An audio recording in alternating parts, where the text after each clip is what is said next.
Welcome to another video here at Brown Dog Archery. Today's video is all about D-loops. Very basic thing to do that you can do yourself at home. You don't really need anything fancy. You're just going to need some D-loop material, and then you're going to need either D-loop pliers, or you can even use needle nose pliers, or I have these larger needle nose style pliers. You need a lighter and then something to cut with. That's pretty much it. So I'm gonna move the camera a little closer for you here, get up close, and I'm gonna show you the basic knot here. I start every video by saying I'm not a professional, but this is a pretty simple thing. Like I said, most people can do this themselves.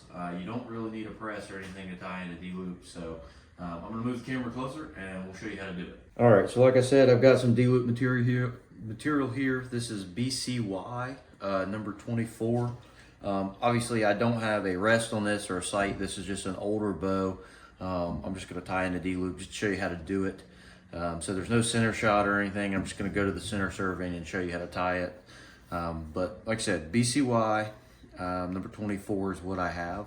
So what you're going to want to do is you're going to want to start by taking, and you're going to want to cut about 5 inches is about what I do. I give myself a little bit more room, 5-6 inches, if you're not really caring about, you know, using up some of your stuff, which in this case I'm not, so that's probably longer than 6 inches. But so cut you about 5, 6, 7 inches, something like that. Plenty of slack to work with.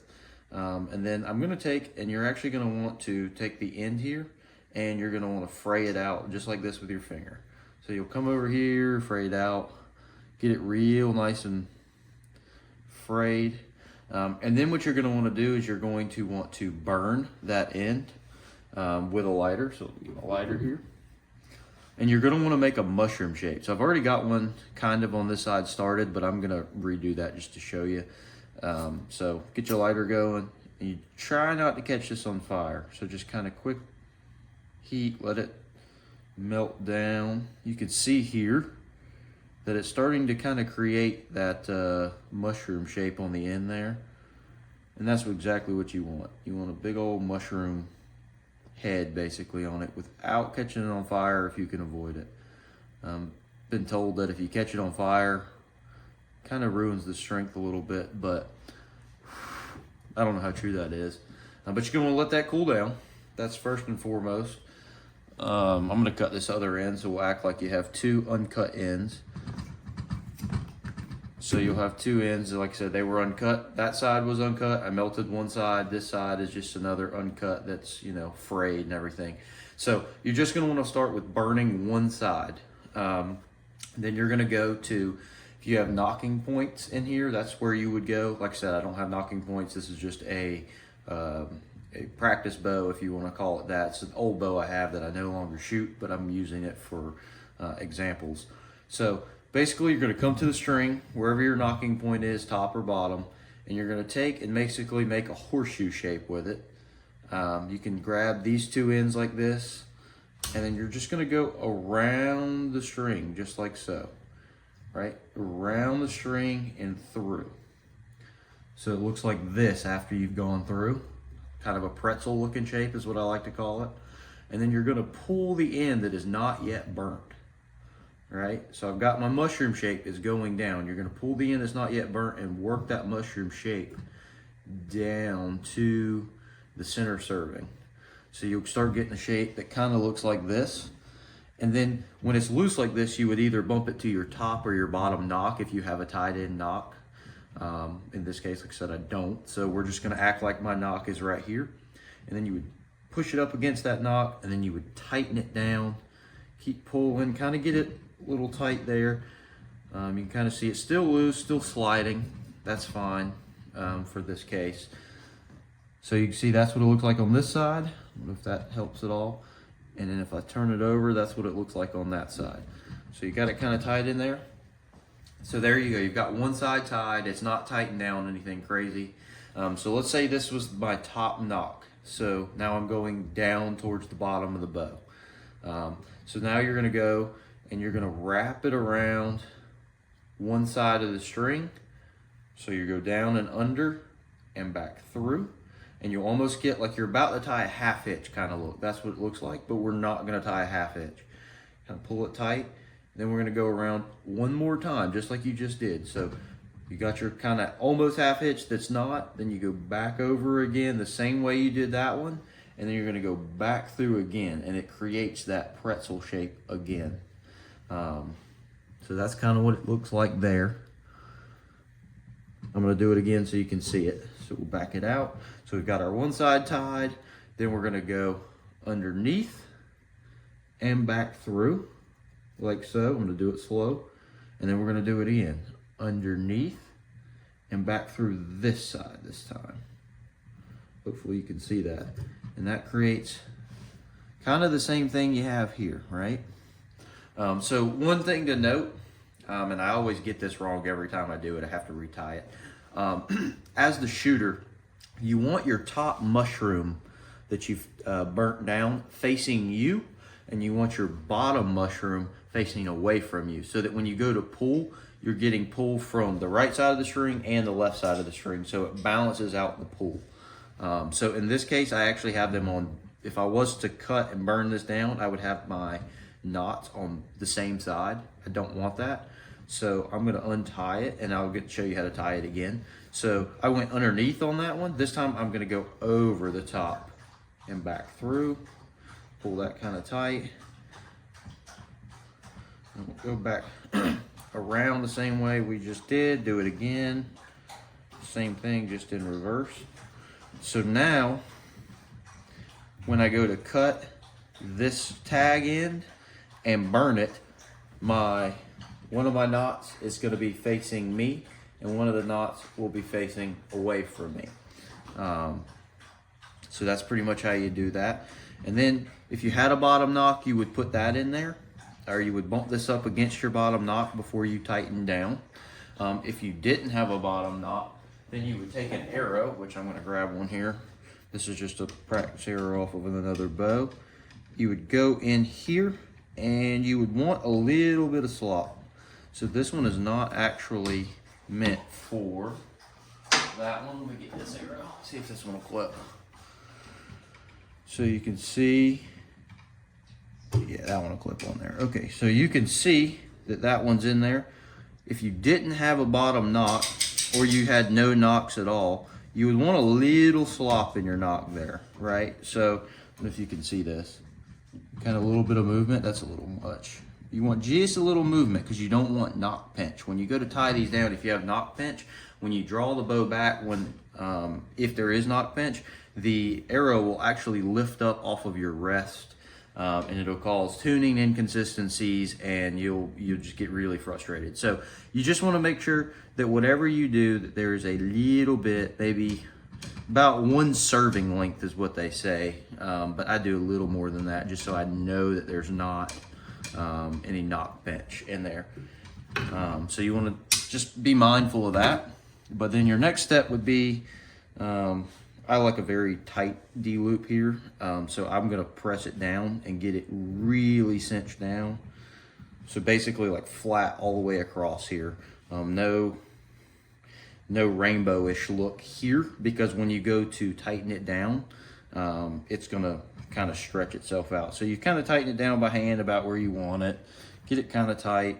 Then you want to cut, and you want to leave about that much right there. Go ahead and cut that. Knife is very dull. And then same thing you did to start this one. Fray, fray, fray. Just kind of tap it with your finger, like you see there. Then you're going to take your lighter, do the same thing again. Burn it down. Try not to catch it on fire. It's not the end of the world if you do. Like I just did. You don't want to do that if you can avoid it. It's not the end of the world. Dang, I did it again. Let's let that cool down for a second. But you basically just want to get a mushroom shape on both sides. And like I said, I've got one mushroom shape on one side of the bow and another mushroom shape on the other side of the bow. I actually have them upside down on this particular bow, just because I don't care which way they go, because this is just a practice. bow, but in reality, this is I'm a right-handed shooter, so the top of the bow is that way, the bottom of the bow is that way. So you'd actually want this top mushroom shape facing this way and the bottom facing that way. But for the purpose of this video, it's not the end of the world. And you could shoot like this. It's not a huge deal as long as they're facing opposite directions. It's not the end of the world either. But I do prefer to have that top mushroom shaped burnt area facing me as the shooter. So I would be on this side of the bow. If I was holding it, it would be facing me, and that would be face the opposite direction. Okay, so once you get that down, you kind of want to push these together, make sure they're nice and tight. Mine's sliding around because I don't have any knocking points or anything to hold it, and I'm not using an arrow to hold it because I don't care where this one ends up. This is just to show you the knots and how to tie it. Then you're going to take a pair of D-loop pliers, and then you just go in here like so. I can get them in there. This one's kind of tight. And then you would just go ahead and tighten that down. So those are tightened down pretty good. So now we're not sliding around at all, as you can see. And that's pretty much it. That's how you would tie the D-loop. If you didn't have the D-loop pliers, you could just stick in a pair of needle nose pliers and spread it apart. And then I have these bigger ones just so I can get some more leverage. I would get kind of in there like that, and then I would be able to spread apart like that. But I have the D-loop pliers, so not the end of the world. Those work great. I think these are the Vipers. I got them off Amazon for like 20 bucks, 25 bucks, something like that. But they're worth it if you're going to be doing bow work. But you're just going to kind of make sure those are tight so that they don't slip and slide. So the way to make sure is just make sure it's real tight there. You can kind of check. You get a little movement there, that's fine. So a couple things that can happen with this D-loop is if you start getting where your D-loop is sliding up and down the string like this, side to side's not the big deal. You should have a little bit of movement there. Like this, but if it's moving left to right in this case, or vertically on the bow, then there's one of a couple things happening. Either you have cheap D-loop material, because some of the cheaper D-loop material, this is BCY, this is good stuff, but if you had the cheap stuff, it has a waxy coating on it, and it will actually slide up and down your center serving, or your center serving could be moving. Underneath these knots here, the center serving could be, sliding, which is causing the knots to slide. So just kind of watch out for those things. Buy decent D-loop material. Same thing with your serving that you're using. Everything I use is BCY. But as long as you got decent D-loop material and you tie the knots correctly, and like I said, in this case, if I was actually going to shoot this bow and make this bow, or I'm doing this for someone else, I would flip-flop these knots, and I would have this knot facing that direction, this knot facing that direction, but for the purpose of this video, it's tied, and that's how you do it. So yeah, that's how you tie the D-loop. All right, we appreciate you following along, watching a very simple video. I'll say it again, I'm not a professional, but this is the way that I was taught, and it's worked for me for years now, so hopefully you learned something from that, maybe be able to fix your own D-loop instead of having to pay someone to do it. It's pretty simple. Like I said, you don't need a press to do it. I just have it in the press to hold it. You could do it laying on a table or in a bow or vise. I don't even have a bow vise currently.